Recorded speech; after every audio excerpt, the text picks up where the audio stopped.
Ya kalau kita tidak pernah memberikan perasaan kita untuk orang lain, ya kan, kita mungkin tidak akan pernah merasakan apa itu disakiti. Love itu bukan cuma kayak finding the right person, tapi am I the right person for other begitu. Tapi orang-orang tuh kadang-kadang lupa bahwa cinta itu adalah proses gitu. Seorang ibu, seorang ayah itu saat mengasihi anaknya, saat memberikan sesuatu kepada anaknya itu pasti dia gak mikir anak gue bisa kasih apa ke gue, tapi yang penting anak gue bahagia.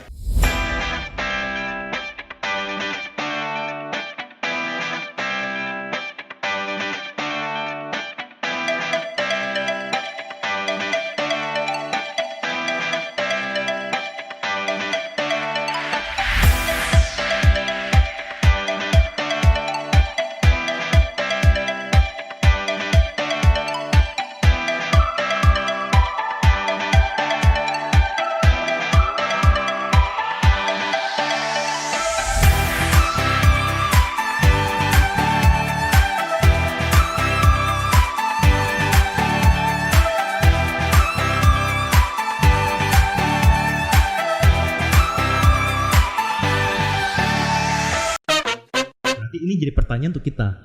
Waktu kita bilang kita mengasihi seseorang, itu sifatnya itu transaksional. Ya, jadi saya memberi supaya saya mendapatkan, atau sebenarnya itu unconditional. Jadi ya saya memberi, mungkin kamu nggak layak nih untuk mendapatkan ini, tapi saya tidak bisa tidak untuk terus memberi gitu. Nah itu mungkin menjadi kata kunci sangat penting bagi kita. Pejuang-pejuang cinta. Pejuang cinta. Untuk memastikan bahwa kita harus melewati fase-fase transaksional ini gitu. Karena kalau transaksional kan begitu kondisinya hilang, hilang juga cintanya. Tetapi kalau unconditional, kamu mau sakit, kamu mau kaya, kamu mau tua, kamu mau jelek gitu ya. Jelek mungkin menurut orang lain ya, tetap bagus gitu ya. Itu saya tetap mencintai. Gitu. Itu sih mungkin poin penting ya. Berarti kalau misalkan berbicara tentang cinta gini, kalau misalkan udah melewati misalkan fase-fase transaksional tersebut gitu, berarti apakah masih mau atau udah nggak mau? Terus maksudnya gini, kalau misalnya kita dari media ya, itu tuh benar-benar tahan, kayak misalkan tahan untuk walaupun kamu nanti udah jelek, kamu udah apa, tetap I will forever love you gitu. Tapi kenyataannya emang kayak gitu. Pastinya itu proses ya, dan itu nggak mudah. Memang tadi kata kunci transaksional untuk sampai jadi unconditional ya, buat saya yang mengalami sampai detik ini ya, ini semua masih proses ya, masih proses dari kamu bisa kasih saya apa, saya kasih kamu apa ya. Saya kerja untuk kamu cuci piring untuk saya, misalkan sesederhana itu misalkan ya. Tetapi along the way ya, itu memang sebuah proses yang tentunya harus kita juga nikmati ya. Saya nggak bilang ini enak gitu ya, namanya proses pasti ada gesekan. Seperti pisau itu diasah itu kan supaya jadi tajam ya, pasti bergesekan. Dan tetapi satu hal yang positif itu proses dan nggak gampang, tetapi ketika kita bisa lewatin itu, saat itulah juga nanti kita bisa capai goal yang mungkin yang tadi kita bisa ubah dari transaksional ke unconditional. Mungkin dari Pak Dodi ada tambahan mungkin. Yang menarik itu adalah begini sih, kita mungkin perlu menjawab pertanyaan apakah kita pernah merasakan unconditional love itu atau tidak gitu. Ya, jadi poin pentingnya itu adalah kalau kita tidak pernah merasakan unconditional ini, bagaimana mungkin kita bisa memberikan unconditional itu juga ke orang lain gitu.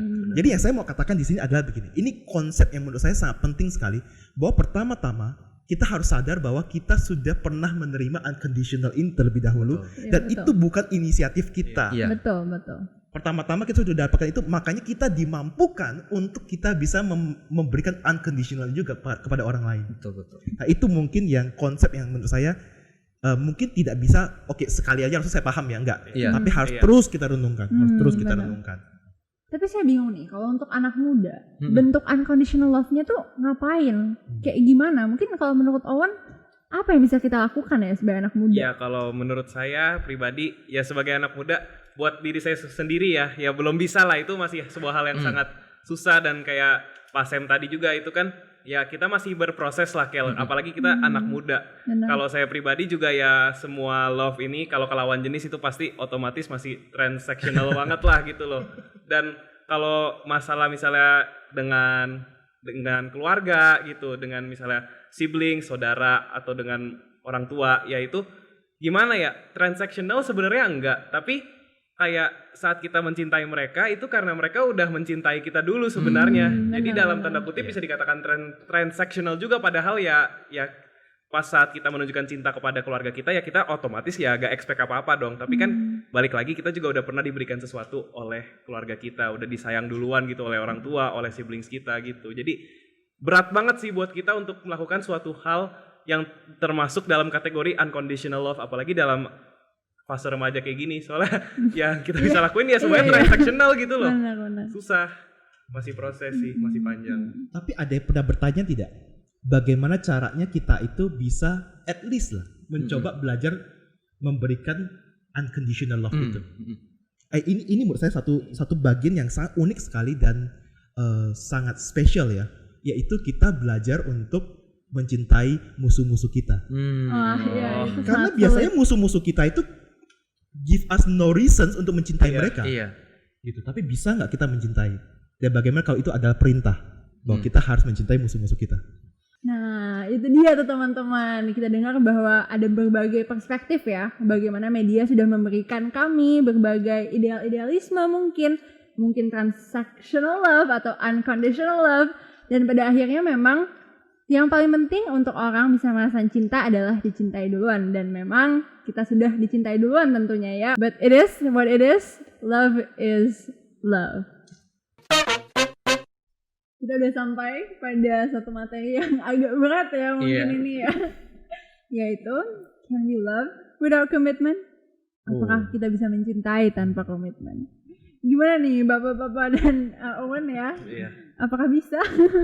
Aduh, kalau buat saya ya, love without commitment kayaknya nggak bisa deh ya. Karena yang namanya love itu sebagaimana yang saya pelajari dari segitiga cinta dari Steinberg itu, yang namanya love itu salah satu pilarnya adalah komitmen. Ya, jadi kalau itu nggak ada, maka itu seperti kaki meja, kalau nggak ada satu maka akan pincang. Segitiga nggak ada satu sisi maka otomatis dia akan hilang.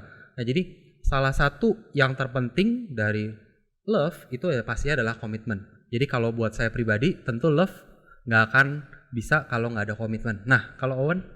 Kalau menurut saya sih tetap enggak. Jadi meskipun saya ngambil pandangan dari yang lebih banyak terjadi sekarang gitu ya. Kelly juga pasti tahu lah yang terjadi sekarang gitu. Zaman sekarang banyak banget gitu kan. Love yang dalam tanda kutip tuh kayak ada hubungannya namanya hubungan no strings attached atau enggak open relationship dan macam sebagainya. Dan orang-orang bisa bilang itu tuh kayak cinta tanpa komitmen. Tapi sebenarnya jika kita melihat lebih dalam lagi, komitmen itu kan gak cuma satu bentuk dan bisa banyak bentuk. Dan tentunya di dalam hubungan seperti itu pun masih ada bentuk komitmennya, mau sekecil apapun dan sesederhana apapun. Jadi tetap aja kita gak bisa love tanpa komitmen. Saya terpikir loh, ini mungkin sedikit out of topic ya. Ini baru benar-benar baru muncul waktu saya mendengarkan penjelasan dari Pak Sam dan juga dari Owen untuk pertanyaan itu sendiri gitu. Bisakah kita mengasihi atau kita mencintai tanpa komitmen gitu kan ya? Nah, mungkin asumsinya itu komitmennya itu sebenarnya baik atau nggak baik sih sebenarnya. Jadi ketika kita menanyakan pertanyaan itu ya, coba berpikir lagi tuh, apakah kita mengasumsikan komitmen itu sebagai hal yang positif, yang baik, atau komitmen itu sebagai hal yang negatif yang harus dihindari gitu. Itu menjadi pertanyaan yang menurut saya penting untuk kita jawab sebelum kita akhirnya bisa betul-betul mendefinisikan komitmen itu seperti apa. Kalau misalkan kita mendefinisikan komitmen itu sebagai sesuatu yang baik, ya kan, tidak masalah, ya kan. Bahkan mungkin kita tidak perlu mempertanyakan pertanyaan itu. Berarti yang paling mungkin adalah itu karena didefinisikan sebagai hal yang kurang baik. Nah, sekarang mengasihi itu sendiri itu baik atau tidak gitu. Jadi kalau misalnya mengasihi itu baik, tetapi komitmen itu tidak baik, maka ini kok seperti kontradiksi ya.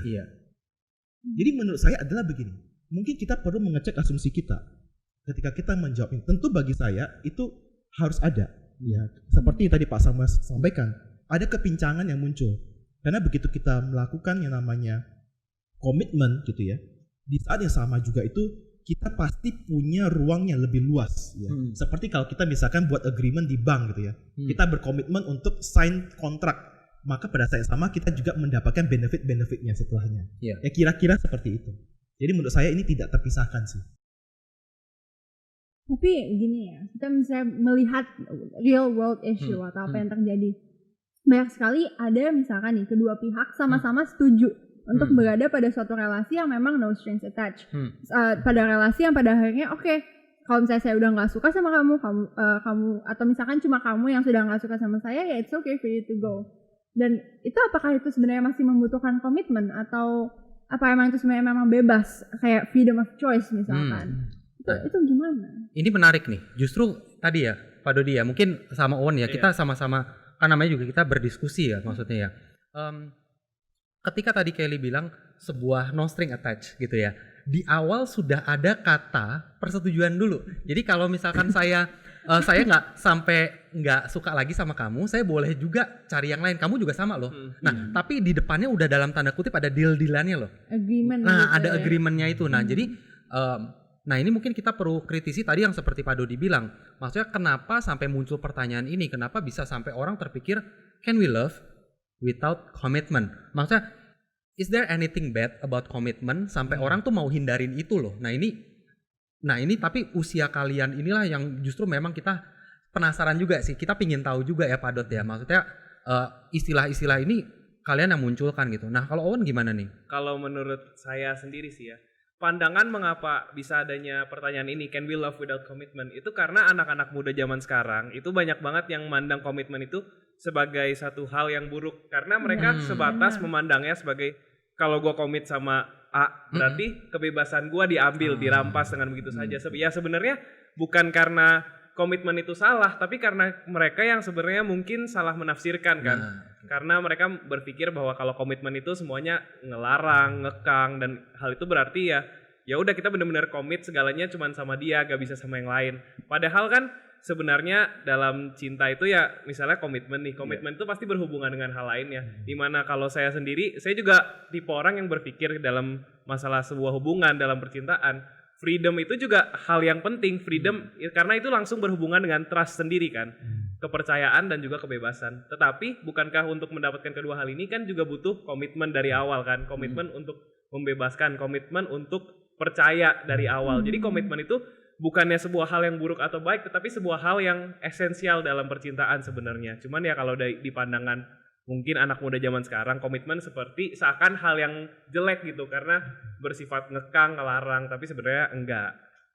Tapi sebentar nih, kita kan dari tadi ngomongin komitmen. Tapi sebenarnya menurut kalian sendiri, what is commitment? Jadi ya komitmen itu apa gitu? Kalau menurut saya ya, kalau kita berbicara soal komitmen, itu tidak lagi hanya semata-mata antara saya dan kamu begitu. Tetapi ada sesuatu yang higher purpose yang itu betul-betul mungkin bukan antara saya dan kamu. Iya. Tetapi mengapa kita ini seperti ini dan atas izinnya itu seperti apa. Jadi ada tujuan-tujuan yang kita capai bersama begitu. Jadi menurut saya kalau komitmen itu harus ada commonalities, tapi ini bukan sumbernya itu dari kita saja, tetapi kita mengambil bagian di situ sebagai orang yang mengerjakannya. Ya, memang kelihatannya abstrak ya. Kelihatannya ini cukup. susah dipahami, tapi mungkin saya buat realnya begini deh. Kayak orang menikah ya. Kalau komitmennya itu hanya seperti kamu akan membiayai anak saya makan gitu ya. Hanya seperti itu, sebatas itu komitmennya. Oke, pokoknya sekian persen gaji saya akan dialokasikan untuk ini gitu ya. Sebatas itu ya. Maka komitmennya ini terlalu shallow gitu. Iya. Karena ini sifatnya itu masih yang apa ya?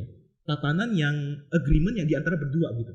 Tetapi kalau misalkan tatanannya ini adalah misalkan kita punya visi misi besar bersama yang mau kita kerjakan melalui semua kehidupan kita sebagai keluarga, itu akan lebih strong. Jadi menurut saya yang ini nanti bisa hilang, tapi yang visi besar ini itu yang harus terus dijaga gitu. Atau kita yang dijaga oleh visi besar ini gitu. Ya, seperti itu sih kalau menurut pandangan saya. Kalau dari Owen ya sebagai anak muda di sini, komitmen tuh apa kalau buat Owen? Kalau komitmen, masih menurut saya pribadi ya, ya mungkin ya saya belum bisa berpikir sampai tahap Pak Dodi atau Pak Sam, karena ya saya juga masih berada dalam proses pendewasaan dan umumnya sebagai seorang anak muda gitu, yang lain yang nonton ini mungkin juga bisa relate ya kalau masih muda. Kalau buat saya pribadi komitmen ya, kalau kita masih ngomongin komitmen ya pasti masih dangkal lah buat kita karena masih cuma sekedar ya sama-sama agree, sama-sama ada consent lah satu sama lain. Jadi ya emang masih mungkin terkesan dangkal banget tapi ya emang buat anak muda zaman sekarang kalau masalah cinta dengan yang belum gimana ya kan kita kan cinta anak zaman sekarang belum tentu yang sampai gimana banget gitu kan ya pokoknya komitmennya buat kita ya udahlah itu agreement and consent saling agree saling consent aja gimana relationshipnya mau dibawa kemana gitu. Kalau buat yang sudah berkomitmen ini sudah tidak bisa buat komitmen lain lagi. Benar, nggak bisa ya. Tapi memang ini justru yang menarik ya, maksudnya dari Owen yang sampaikan. Jadi sebenarnya tanpa sadar Owen ini sudah mengambil langkah penting sebenarnya. Nah, jadi ini langkah penting.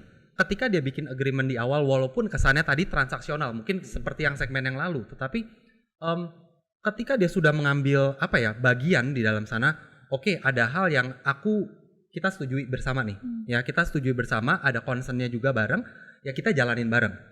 Nah ini sebenarnya yang salah satu proses nggak akan pernah bisa mulai kalau kita nggak pernah melangkah.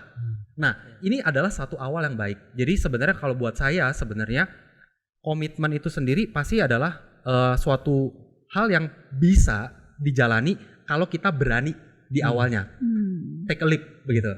Nah ini yang sudah coba, tapi along the way ya tentu harus ada yang namanya proses. Bagaimana kita mengembangkan itu sih. Dan mungkin menambahkan apa yang Pak Sam sampaikan ya. Kadang-kadang mungkin orang itu berpikirannya terlalu jauh banget gitu ya. Sehingga komitmennya ini jadi tidak pernah dimulai begitu. Makanya kadang-kadang kita perlu ya kayak berpikirannya mungkin luas, jauh gitu ya. Tapi langkah yang diambil tetap harus kecil. Mulai langkah pertama. Take a small step ya Pak ya. Ya. Tapi kalau begitu ya. Misalkan nih dalam komitmen, tuh aku mau nanya, is marriage a commitment? Ya iyalah. Iya. Dan why divorce exists? Why? What? Sorry? Divorce. Aduh. Nah marriage ini. Commitment. Nah inilah tadi mungkin yang kalau yang Pak Dodi tadi saya mengutip Pak Dodi ya. Gimana ketika kita bareng gitu ya, mungkin ada suatu visi misi yang mungkin nantinya kita akan tuju bareng gitu. Dan kadangkala visi misi itu yang nanti yang menjaga kita. Tapi mungkin sometimes entah visi misinya waktu di awal nggak benar atau mungkin ada hal yang keliru mungkin di tengah jalan terjadi gitu. Tetapi memang kalau buat saya ketika once you commit into something, ini yang saya pegang ya, yang memang saya pegang. Once you start, you have to finish. Jadi jangan berhenti di tengah. Yang namanya kesulitan pasti ada. Tapi once you commit into something, ya kita harus selesain itu sampai nanti endingnya. Gitu sih. Mantap. Mantap. Oke, mantap. Jadi gimana Owen? Oh saya masih jauh saya Pak. Lebih baik kayaknya dari Pak Dodi dulu gitu. Apakah Bapak udah bersiap untuk komitmen? Pasti ada step-stepnya. Start small. Harus ada mempelainya dulu ya. Iya cari dulu. Baru bisa komit. Kalau enggak mau komit sama siapa?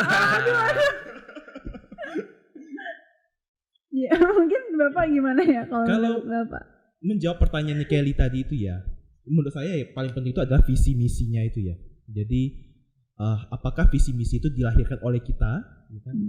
Kalau dilahirkan oleh kita berarti itu bisa dirubah oleh kita, bisa dihapus oleh kita, ya. Dan ya manusia terbatas, otomatis visi misi kita juga terbatas. Iya. Jadi kalau menurut saya kita harus kembalikan lagi ketika kita akan membuat komitmennya itu, ya kita akan start small itu, visi misi itu harus kita yakinkan bahwa itu memang adalah sesuatu yang kudus, ya, sesuatu yang baik dan sesuatu yang memang digariskan begitu ya. Yang memang berdasarkan sumbernya itu bukan cuma karena keegoisannya kita, bukan hanya karena saya kepengen nih gitu, ini begini nih gitu ya, ini nih, bukan seperti itu. Tapi harus memang kita letakkan ini ke titik yang lebih tinggi, sehingga ketika kita along the way ya ada pergesekan, ada pertentangan, kita bisa resolve ini, bisa menyelesaikan ini, karena kita memang tetap berpegang kepada yang lebih tinggi itu. Mungkin saya tambahin dikit kali ya Pak Dodi ya. Maksudnya makanya kenapa di negara kita juga kan, maksudnya ketika kita menikah itu bukan cuma menikah secara negara gitu ya. Tapi kan kita juga pasti ada menikah secara agama gitu. Maksudnya apapun juga agama yang dianut oleh setiap orang gitu ya. Tetapi pastinya ketika negara mau mengesahkan itu di dalam suatu catatan pernikahan, ini saya sharing ya kan kali pingin kan, mau kan, ya kali aja mau ya nanti kalau mau ya, tapi harus benar itu memang dasarnya memang pasti ada dasar yang memang tadi Pak Dodi sampaikan, ada sesuatu yang lebih punya otoritas daripada manusia yaitu Tuhan ya tentunya memang kalau udah ngomongin itu ya setiap dari kita mungkin ada kesamaan ataupun perbedaan, tetapi yang namanya pernikahan pasti juga bukan cuma komit antara manusia, tapi kan juga ketika kita menikah itu kan pasti juga di hadapan Tuhan kita juga sebenarnya. Mungkin itu sih tambahan dari saya. Itu very deep ya. Iya. sangat dalam. Perjalanan lah. Iya, perjalanannya. Tapi misalnya kita lihat ya segala sesuatu yang ada di arus dunia zaman sekarang, kayak sudah sempat saya singgung sebenarnya di awal.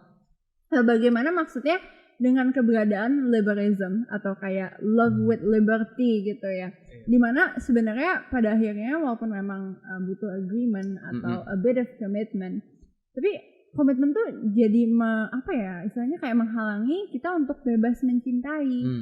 In a way berarti melanggar hak asasi manusia kita untuk bergerak bebas gitu. Jadi kalau gitu apakah kita tetap harus stick to commitment atau gimana ya? Ini pertanyaan filsafat ya. Menarik. Mungkin siapa nih mau menanggapi duluan nih? Owen dulu mungkin. Oke, kalau misalnya kalau menurut saya ya balik lagi sebenarnya that love itu gak bisa lahir tanpa komitmen. Jadi ya sebenarnya balik lagi itu dari dasarnya pada awalnya yang penting itu komitmennya dulu yang benar. Bukan berarti komitmen itu mengekang kita untuk gak bisa love freely atau gak bisa bebas. Ya kalau itu case-nya gitu di liberalism yang salah, di liberalism yang sekarang berarti komitmennya dari awal udah salah komitmennya, bentuk komitmennya udah salah. Tapi kalau komitmennya itu udah benar dari awal, ya hal tersebut gak mungkin terjadi gitu loh. Karena yang kayak tadi saya juga udah bilang kan, misalnya mau kebebasan, mau dipercaya, ya dari awal komit untuk kasih kebebasan, untuk kasih kepercayaan gitu. Kalau komitmennya benar ya juga itu gak bakal ngekang apapun kok, dan gak bakal ngelarang kita untuk love freely gitu. Benar. Menurut saya ini poin yang menarik sih. Kalau saya mungkin ingin lebih ke arah, sekali lagi kita harus selalu mengecek assumption ya dari yang pertanyaannya atau statement yang diberikan, bahwa ketika kita berkomitmen itu artinya kita itu kehilangan kebebasan. Kenapa selalu begitu? Apakah komitmen itu justru malah memberikan kita kebebasan dalam aspek-aspek yang lain begitu, misalkan. Nah itu kita perlu selalu bertanya ya. Kayak ketika kita berkomit untuk menjadi seorang teman yang baik ya. Itu pada saat yang sama kita juga gain their trust. Mereka juga mempercayai kita. Dengan begitu apakah itu artinya kita semakin kurang bebas? Atau justru kita lebih bebas tapi dalam aspek yang sekarang dimensi yang berbeda? Nah itu juga mungkin pertanyaan harus selalu kita tanyakan ya. That's very interesting sih. That's a very, kalau mungkin dari Pak Sam. Iya, tadi itu memang cara pandangnya kita itu yang menentukan bahwa memang jadi commitment is a burden or not begitu. Jadi memang kalau kita udah cara pandangnya komitmen itu burden, ya udah pasti ya mau sesimpel apapun komitnya, mau sesulit apapun pasti susah kayak gitu. Karena apa? Karena udah cara pandangnya. Jadi buat saya cara pandang itu mungkin penting. Karena bisa juga mungkin itu mereka belum love ya. Mungkin itu hanya ketertarikan atau lust atau just passion gitu. Love, satu hal yang sangat menarik ya. Hari ini kita membahas how love, what is love? Is it transactional? Is it unconditional? Dan apakah bedanya sebenarnya dengan love yang dibahas di media dan kenyataan yang ada di dunia ini? Terus apakah sebenarnya itu mungkin untuk mencintai tanpa komitmen? Mungkin dari Bapak-Bapak dan Owen untuk mengakhiri sesi hari ini. Pastinya selalu ingat cinta itu pastinya butuh komitmen, dan selalu take a small baby step. Kalau kita nggak pernah mulai, maka kita nggak akan pernah bisa. Jadi itu dari saya. Owen? Kalau dari saya, cinta itu memang sebuah hal yang mungkin terkesan sangat rumit ya, dan banyak sekali aspek-aspek dan juga faktor-faktor yang mempengaruhi cinta. Tapi jangan pernah lupa, cinta itu gak bakal datang secara instan, dan cinta itu merupakan sebuah proses seumur hidup yang akan terus kita pelajari. Kalau dari saya, kita sudah mendengarkan banyak hal Yang penting adalah prosesnya, bahwa ini bukan sekedar produk yang kita dapatkan, tetapi kita juga harus diubahkan di dalam proses kita mencintai ataupun dicintai. Di situ kita mengerti that in the end, love is revolutionary. Jangan lupa saksikan Open setiap hari Jumat jam 6 malam for your Friday night. See you everyone!